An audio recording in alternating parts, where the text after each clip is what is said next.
আমি প্রভুকে ধন্যবাদ দেই যে তার বাক্য প্রচারের জন্য আমি আরেকবার সুযোগ পেলাম।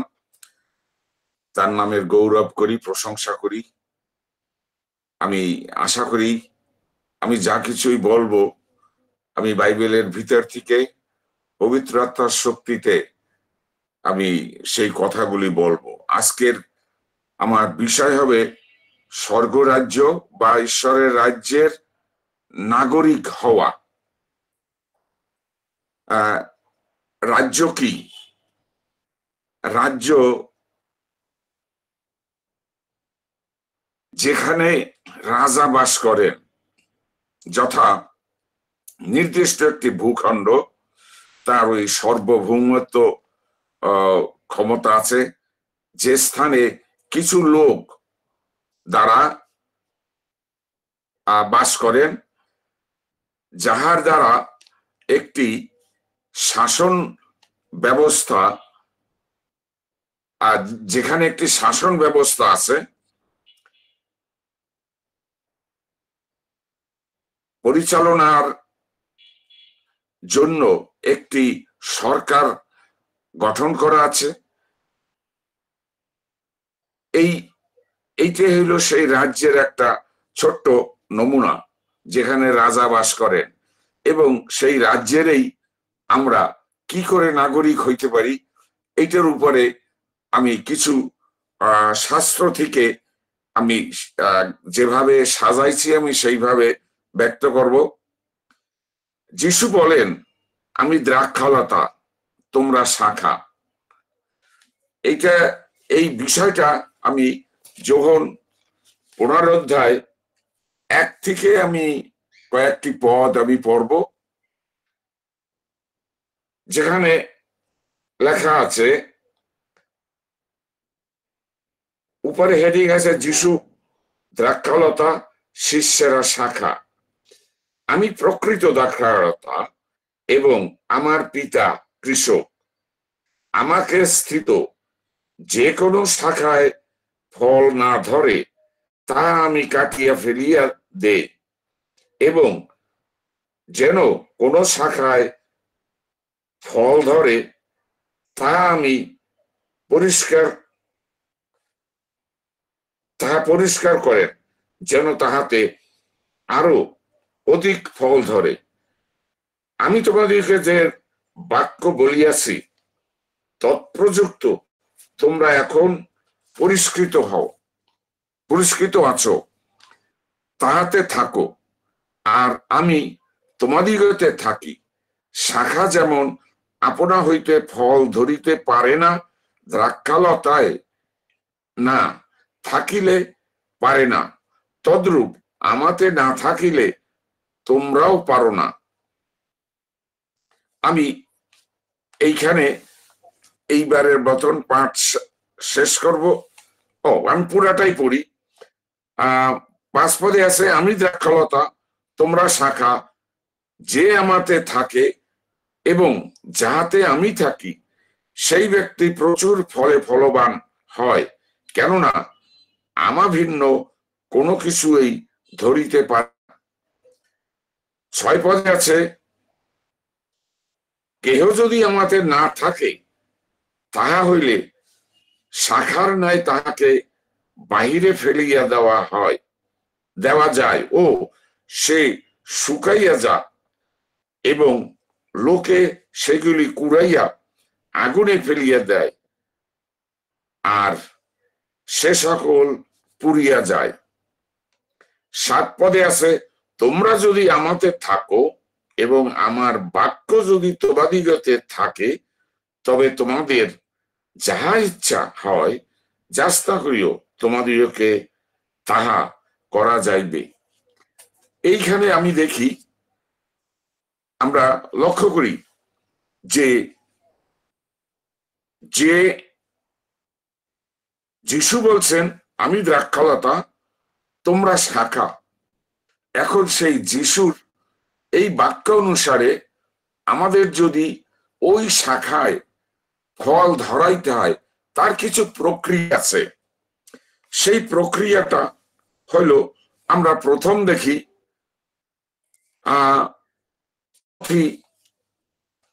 4 অধ্যায় 17 পদ।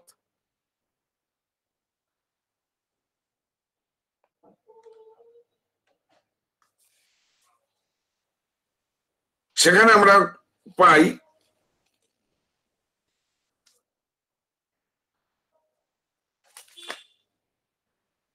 সেই অবধি যীশু প্রচার করিতে আরম্ভ করিলেন, বলিতে লাগিলেন, মন ফিরাও, কেননা স্বর্গরাজ্য সন্নিকট হইল। এইখানে প্রভু যীশু খ্রিস্ট মন ফিরাইতে বলছেন।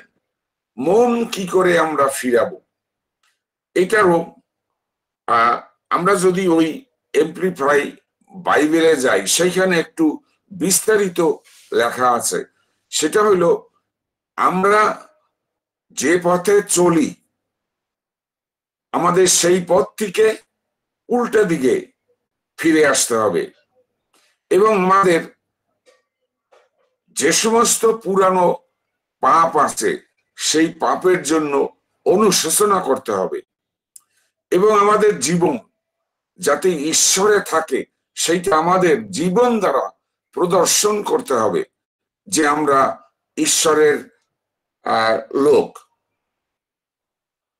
তারপরে বলা আছে যে শেষ কথায় উনি বলছেন যে স্বর্গরাজ্য সন্নিকট হইল। তাহলে এই যে কতগুলি প্রক্রিয়া, সেই প্রক্রিয়ায় যখন আমরা থাকব তখনই যীশু খ্রিস্টের সেই দ্রাক্ষালতার সাথে আমরা সংযুক্ত থাকব। এরপরও আমাদের আরো থাকবে, সেটা হইল মথি 5 অধ্যায় 3 পদে, ধন্য যাহারা আত্মাতে দীনহীন, কারণ তাহারা স্বর্গরাজ্যের অধিকারী হইবে। এখন সেই ধন্য তাহারা যাহারা আত্মাতে দীনহীন হয়, এবং ওই আত্মাতে দীনহীন হইলেই আমরা ওই খ্রিস্টের সেই দ্রাক্ষালতার সাথে আমরা সম্পৃক্ত থাকতে পারবো, এবং আমাদের কোনো বাধা বিপত্তি থাকবে না। তাইলে আমরা দেখি সেই আরেকটা প্রক্রিয়া আছে, ওইটা হইল যোহন 1 অধ্যায় 12 পদ। এইখানে আমরা দেখি, কিন্তু যত লোক তাহাকে গ্রহণ করিল সেই সকলকে যাহারা তাহার নামে বিশ্বাস করে তাহাদিওকে তিনি ঈশ্বরের সন্তান হইবার ক্ষমতা দিলেন। এইখানে আমরা যদি সেই প্রভু যীশু খ্রিস্টকে গ্রহণ করি এবং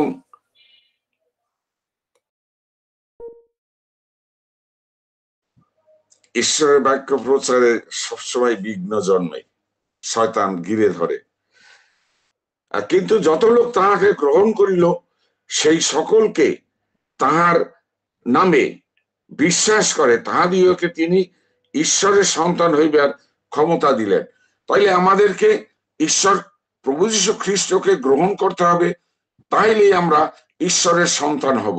এবং সেই ঈশ্বরের যখনই আমরা সন্তান হব, আমরা যেমন যখন 15 অধ্যায় 1 পদে আমরা পড়লাম যে সেই খ্রিস্ট দ্রাক্ষালতা এবং আমার পিতা কৃষক, যখনই আমরা ঈশ্বরের সন্তান হব, আবার পিতা যদি সেই বাগানের কৃষক হন, তখনই আমরা ঈশ্বরের সাথে আরো সংযুক্ত হইতে পারবো। তখন যখন আমরা ঈশ্বরের সাথে সংযুক্ত হব, তখন আমরা প্রচুর ফলে ফলবান হব, এবং ঈশ্বরের সেই আশীর্বাদ আমরা ভরপুর করতে পারবো, এবং আশীর্বাদে আমরা নিজেরও আশীর্বাদ যুক্ত হব, এবং ঈশ্বরের সেই গৌরব প্রশংসা আমরা করতে পারবো। এখানে দেখি সেই ঈশ্বরের সন্তান হবার পরে যে মনুষ্যপুত্র ঈশ্বরের সন্তান, এবং তখনই ওই দ্রাক্ষালতারও আমরা কি হইলাম, শাখা হইলাম, এবং আমরাও প্রভুর সন্তান হইলাম, এবং আমরা প্রচুর ফলে ফলবান হব। এই প্রচুর ফলে ফলবান হইতে হইলে আমরা দেখি কিভাবে প্রচুর ফলে ফলবান হওয়া যায়। আমরা একটু দ্বিতীয় বিবরণ 28 অধ্যায় আমরা 1 থেকে কয়েকটা পদ পড়ি। আমি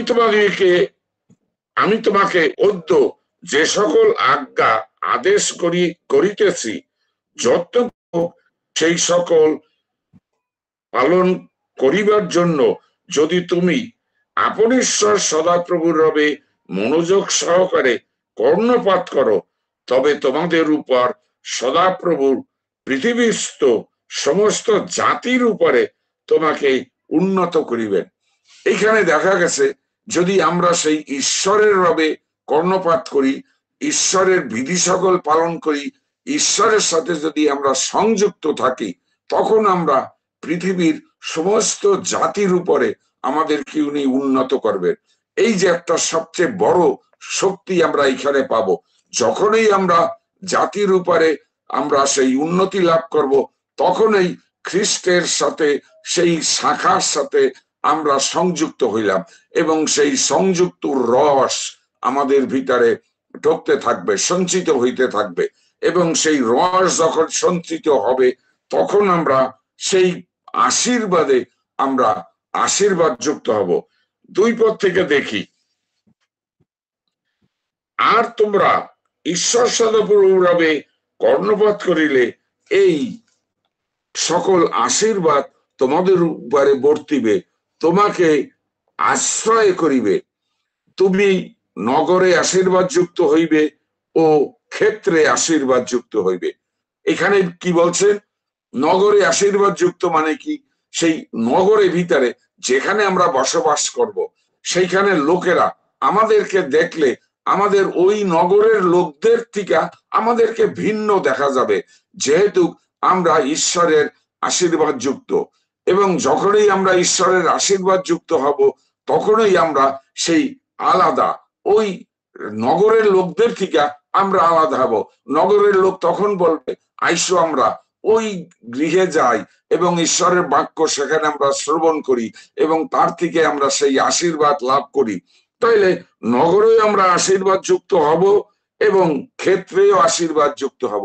সেখানে দেখা যাবে যে আমাদের যদি ঈশ্বরের আশীর্বাদ যুক্ত সেই লোক আমি হই, তখন উনি বলছেন উনি কৃষক এবং সেই ক্ষেত্রেও আমাদেরকে আশীর্বাদ যুক্ত হবে। সেই ক্ষেত্রে যে ফসল হবে সেই ফসল পোকে ধরবে না, সেই ফসল একেবারে প্রথম থেকে শেষ ছড়ার নিচ পর্যন্ত প্রত্যেকটা শস্যে পূর্ণ মাত্রায় ফল হবে এবং আমাদের ফসলে কোনো ঘাটতি হবে না। তারপর আমরা দেখি 4 পদে, তোমরা শরীরের ফল, তোমার ভূমির ফল, তোমার পশুর ফল, তোমার বৎস ও তোমার মেষিদের শাবক আশীর্বাদ যুক্ত হবে। আমাদের শরীরের ফল, আমাদের শরীরের ফল কি?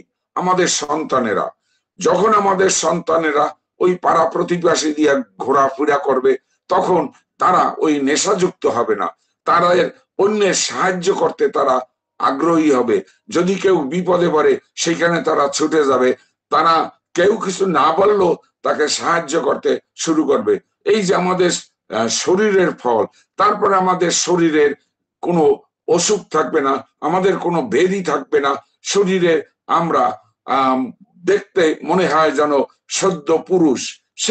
সেই জন্য ঈশ্বরের সেই আশীর্বাদ, যদি শরীর আমাদের আশীর্বাদ যুক্ত হয়, তখন লোকেও আমাদেরকে দেখে বলবে যে না, উনি ঈশ্বর ভক্ত।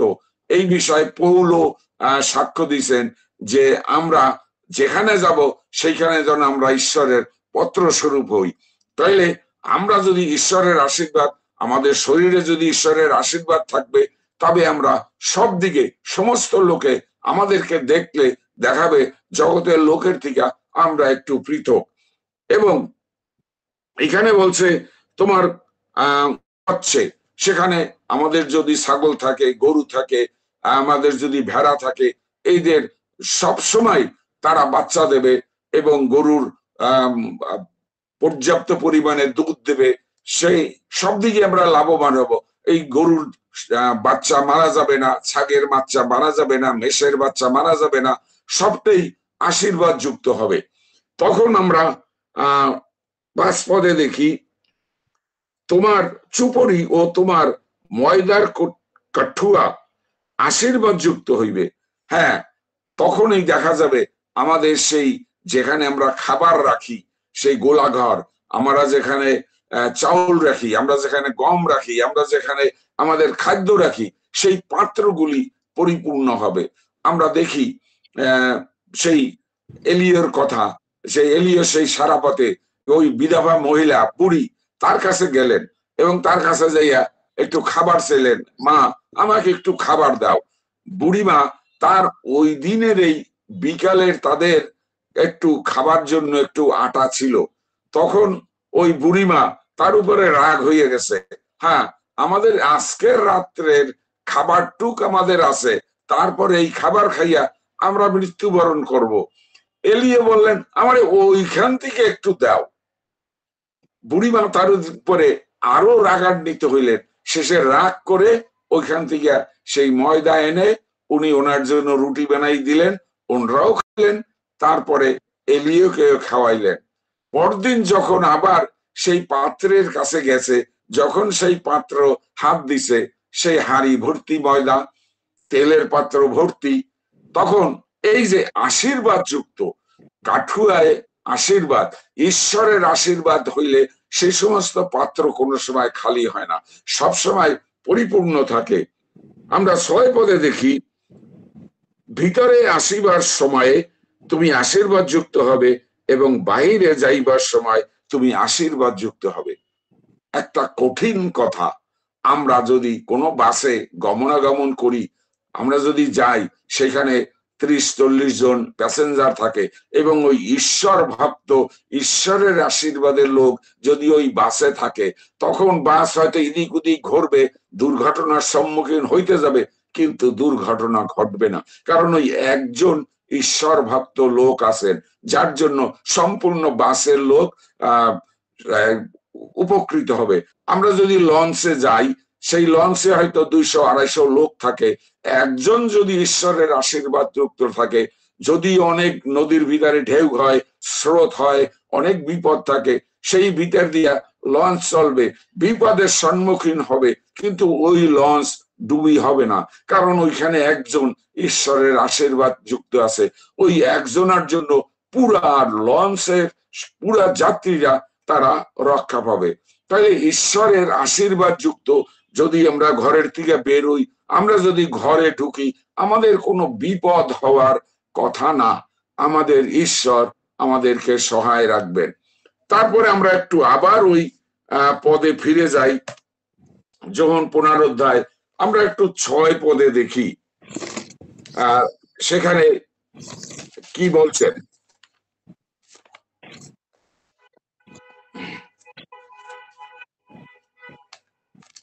6 পদে বলা আছে, কেহ যদি আমাদের না থাকে, তাহা হইলে শাখার ন্যায় তাহাকে বাহিরে ফেলিয়া দেওয়া যায় ও সে শুকাইয়া যায় এবং লোকে সেগুলি পুড়াইয়া আগুনে ফেলিয়া দেয় আর সে সকল পুড়িয়া যায়। তাইলে যদি আমরা সেই লতার সাথে সংযুক্ত না থাকি, আমরা জানি দেখা যায় গ্রামে বুড়া বুড়িরা যদি লাউ গাছ কুমড়া গাছ লাগানো হয়, সেখানে কিছু কিছু শাখা থাকে, যে শাখায় তারা বোঝে যে এটা ফল ধরবে না, এবং সেই ফল সেই সমস্ত শাখাগুলি তারা কেটে নিয়ে আসে এবং শাক হিসাবে খায়। তারা জানে কোন কোন শাখায় ফল ধরবে, সেই শাখা তারা কাটে না। তাহলে আমরা যদি সেই লতা, যে লতা খ্রিস্ট নিদর্শন স্বরূপ, সেই লতার সাথে আমরা যদি সম্পৃক্ত না থাকি এবং সেই লতার থেকে যদি রস সঞ্চিত না হয়, তখন সেই লতা শুকাইয়া যায়, সেটা ফল ধরে না, এবং ফল না ধরলে তখন কৃষক এসে সেটা কেটে ফেলে, কেটে সেই শাখা রোদ্রে শুকাইয়া যায়, পরে তারা আগুনে পোড়াইয়া ছাই করে ফেলে। তার মানে ওর দ্বারা কোনো ফল হয় না এবং সেই কৃষক নিজেই সেই শাখা কেটে ফেলে। আমরা দেখি যে যদি আমরা ঈশ্বরের সহিত বা খ্রিস্টের সহিত আমরা যদি সংযুক্ত না থাকি, তখন আমাদের কি ঘটনা ঘটে? আমরা আবার সেই দ্বিতীয় বিবরণ 28 অধ্যায় আমরা 15 থেকে কয়েকটা পদ আমরা একটু পড়ি। 15 পদ থেকে আমি আরম্ভ করি। কিন্তু যদি তুমি আপন ঈশ্বর সদাপ্রভুর রবে কর্ণপাত না করো, আমি অদ্য তোমাকে তাহার যে সমস্ত আজ্ঞা ও বিধি আদেশ করিতেছি, যত্নপূর্বক সেই সকল পালন না করো, তবে সেই সমস্ত অভিশাপ তোমার প্রতি বর্তিবে ও তোমাকে আশ্রয় করিবে। তাইলে এইখানে দেখা যায়, যদি সেই লতার সাথে আমরা সম্পৃক্ত না থাকি, আমি এইখানে কয়েকটা যে ক্রাইটেরিয়া বলা হয়েছে, কোন ক্রাইটেরিয়ায় আমরা ঈশ্বরের সাথে খ্রিস্টের সাথে সংযুক্ত থাকতে পারবো। আমাদের সেই মন পরিবর্তন, আমাদের সেই মনের ভিতরে সেই আকাঙ্ক্ষা থাকতে হবে, আমরা আমাদের মন পরিবর্তন করব, আমরা খ্রিস্টকে গ্রহণ করব এবং তার ঈশ্বরের সন্তান হব। এই যে ক্রাইটেরিয়া গুলি, এইটা যদি আমাদের ভিতরে আরোহণ করতে পারি, তখন আর আমাদের এই সমস্যা হবে না। যদি আমরা ওই সকল হইতে বঞ্চিত হই, তার মানে আমরা এই জগতের সাথে যদি আমরা মিশে যাই, তখন আমাদের এই অভিশাপগুলি আমাদের উপরে বর্তিবে।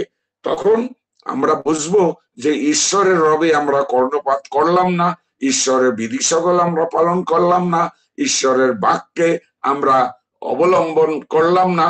তখন আমরা জগতের সেই জাগতিক যে বিষয়গুলি, সেই বিষয় যদি আমরা থাকি, তখনই আমরা সেই অভিশাপগ্রস্ত হব। আমরা 16 পদ দেখি, তুমি সাপগ্রস্ত হইবে ও ক্ষেত্রে সাপগ্রস্ত হইবে। তার মানে আমি নগরে সাপগ্রস্ত হব, আবার ক্ষেত্রেও সাপগ্রস্ত হব। তখন লোকে আমাদেরকে দেখলে কি করবে? ঘৃণা করবে। এই লোকটা দেখতে কুৎসিত, এই লোকটা স্বভাব চরিত্র খুবই খারাপ। তখন আমরা সেই ফসল করব, সেই ফসলে পোকে আক্রমণ করবে, সেই ফসলে ছড়ায় পুষ্ট হবে না, চিটায় ভর্তি হবে, ক্ষেত্রের ভিতরে তারা ওষুধ দেবে, সার দেবে, তথাপি সেই ক্ষেত্র কি হবে? মনে হয় যেন ঠাডা পড়ে শুকাইয়া গেছে।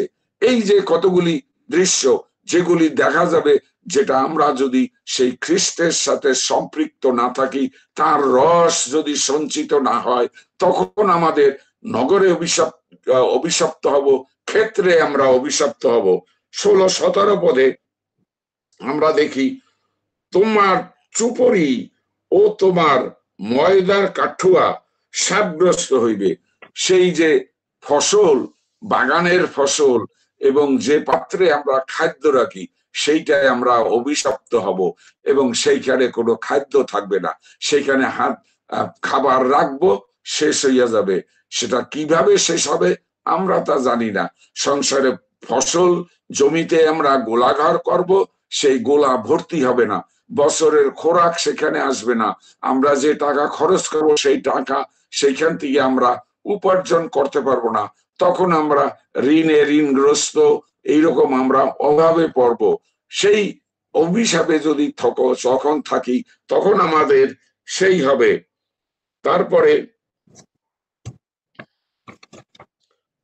18 পদ, তোমার শরীরের ফল, তোমার ভূমির ফল এবং তোমার গরুর বৎস ও তোমার মেষিদের শাবক সাপগ্রস্ত হবে। তখন সেই গরু, আমাদের খামার, আমাদের শরীর সাপগ্রস্ত হবে। আমাদের সন্তানেরা কি হবে? আমাদের প্রধানত আমাদের শরীরের ফসল কোনটা? আমাদের সন্তান। এবং সেই সন্তান আমরা দেখব আমাদের সামনে নেশা খাইয়া পইরা রয়েছে, তারা এর বাড়ি চুরি করে, ওর বাড়ি ডাকাতি করে, সেই জেলে যায়, হাজতে থাকে, পুলিশে ধরে, গ্রামের লোক পিটাপিটি করে। আমার নিজের শরীরে কোমর ব্যথা, মাথা ব্যথা, আমার গা ব্যথা, শরীরের বিভিন্ন জ্বালা যন্ত্রণা, মাথা ব্যথা, রাত্রে ঘুম হবে না, দিনে ভালো লাগবে না, খাইতে ইচ্ছা করবে না। এই যে সমস্ত শরীরের জ্বালা যন্ত্রণা, যদি আমাদের সেই শরীরে অভিশপ্ত হই তখন আমাদের এরকম হবে। খামারের গরু, সেখানে আমরা লালন পালন করব, হঠাৎ করে গরু মারা যাবে, গরুর বাচ্চা হবে, সে বাচ্চা টেকবে না, ছাগলের বাচ্চা হবে, সে বাচ্চা টেকবে না, বিভিন্ন রোগে আক্রমণ হবে, ভাইরাসে এসা খামার একেবারে সমস্ত পশুগুলি মরে শেষ হইয়া যাবে। কারণ আমরা সেই ঈশ্বরের রবে আমরা কর্ণপাত করি নাই, ঈশ্বরের সাথে আমাদের সম্পৃক্ততা নাই। সেই যে দ্রাক্ষালতার সেই রস আমাদের প্রতি সঞ্চিত হচ্ছে না, যার জন্য আমাদের সেই অভিশাপে আমরা ভরপুর হয়ে যাব। 19 পদে আমরা দেখি, ভিতরে আসিবার সময় তুমি শাপগ্রস্ত হইবে ও বাহিরে যাইবার সময় তুমি শাপগ্রস্ত হইবে। হ্যাঁ, যখনই আমরা বের হব তখন আমরা গাড়িতে উঠবো, গাড়িটার সামনে যাইয়া কিছু দূর গেলেই গাড়িটা অ্যাক্সিডেন্ট হইলো, হয়তো আমাদের হাত পাও ভেঙে গেল, আমরা হসপিটালে চলে গেলাম, আমরা নদীতে গমনাগমন করি, লঞ্চ ডুবিতে মারা পড়তে পারি। তারপরে এই আমরা ঘরের থেকে বের হব, আমাদের কোনো আশা ভরসা নাই, আমরা যখন ফিরে আসব আমাদের কোনো নিশ্চয়তা নাই, কারণ আমাদের সহিত ঈশ্বর বা খ্রিস্টের কোনো যোগাযোগ নাই। তাইলে আমরা দেখি, আমরা এখানে মনে রাখি যে আমাদের সেই খ্রিস্টের সহিত যোগাযোগ রাখতে হইলে আমাদের এইখানে যে ক্রাইটেরিয়াগুলি আমি বলছি, আমাদের সেইটা হলো প্রধানত সেই সব আমরা পালন করব। কারণ আমরা তার রবে কর্ণপাত করব, তার বিধি সকল আমরা পালন করব। তার বিধি বলতে আজ্ঞা সকল, যেটা ঈশ্বর বলছেন এবং প্রভু যীশু খ্রিস্ট যা বলছেন সেই সকল যদি আমরা সত্যিকার অর্থে আমরা পালন করতে পারি, তখনই আমরা সেই লতার সাথে আমরা সংযুক্ত হইতে পারবো। এবং লতার সাথে যখনই আমরা সংযুক্ত হব, আমাদের আশীর্বাদে আমরা ভরপুর হব, আমাদের আর কোনো চিন্তা থাকবে না, আমরা সেই ঈশ্বরের সেই রাজ্যের আমরা স্থায়ী বাসিন্দা হইতে পারবো। যখনই আমি সেই যোহন 1:12 পদে আমরা পড়ছি, তখন আমরা কি করে ঈশ্বরের সন্তান হব? আমরা ওই ঈশ্বরের সন্তান হইলে আমরা তার রাজ্যের নাগরিক হইলাম, এবং রাজ্যের নাগরিক হইলে ঈশ্বর আমাদের স্বর্গস্থ পিতা, পিতা মানে যোগানদাতা, উনি এই সারা বিশ্ব ওনার, এবং এই বিশ্বের যা কিছু আছে সেইটার মালিক উনি, এবং সেই মালিকের যদি আমরা সন্তান হই তাহলে ওই সকলের ও আমরা অধিকারী হইলাম, উত্তরাধিকারী সূত্রে, পৈতৃক সূত্রে আমরা ঈশ্বরের রাজ্যের যা কিছু আছে আমরা সেটা ভোগ করতে পাবো স্বচ্ছন্দে। আমাদের সেই প্রেম, আনন্দ, শান্তি আমরা সেই অনন্ত অনন্ত কাল পর্যন্ত আমরা অতিবাহিত করতে পারবো। আমরা সেই ঈশ্বরের আজ্ঞায় আমরা কর্ণপাত করি, ঈশ্বরের রবে আমরা মনোযোগ দেই, তাহলে আমরা সেই আশীর্বাদ আমরা পাবো। ঈশ্বর তার নিজ বাক্যে আশীর্বাদ করুন। উনি দ্রাক্ষালতা থেকে যে উনি সেই দ্বিতীয় বিবরণের মধ্যে যে 28 অধ্যায় যে বিষয়গুলি একেবারে এর সঙ্গে মিল করছে, মানে ঈশ্বরের সঙ্গে যুক্ত থাকা, পবিত্র ব্যক্তির জীবনের যে কার্যকারিতা, তার আমরা কিভাবে সেটা লাভ করি এবং কিভাবে পেয়ে থাকি এবং কিভাবে সেই কার্যকারিতা হয়, এবং যদি না থাকি উনি সেটাও কিন্তু উল্লেখ করছে। কেহ যদি আমাতে না থাকে তাহা হইলে শাখার ন্যায় তাহাকে বাইরে ফেলিয়া দেওয়া যায় ও শুকাইয়া যায়, এবং লোকে সেগুলি কুড়াইয়া আগুনে ফেলিয়া দেয় আর সেই সকল পুড়িয়া যায়। এবং উনি দ্বিতীয় বিবরণ থেকে সেই বলছে যে কিভাবে সেই মানুষ যদি ঈশ্বরের সাথে যুক্ত না থাকে তাহলে তারা ক্ষতিগ্রস্ত হয় কিভাবে, শারীরিক, অর্থনৈতিক, সামাজিক, মানসিক সব দিক দিয়ে তারা যে ক্ষতিগ্রস্ত হয়। এবং সেই ক্ষতিগ্রস্ত হলে পরে একটা মানুষ কি হয়, সে অশান্তিতে থাকে, বিষণ্ণতায় থাকে। আর এগুলি উনি খুব সুন্দরভাবে ফুটায় তুলছে এবং ওনার সংযোজন খুবই ভালো ছিল।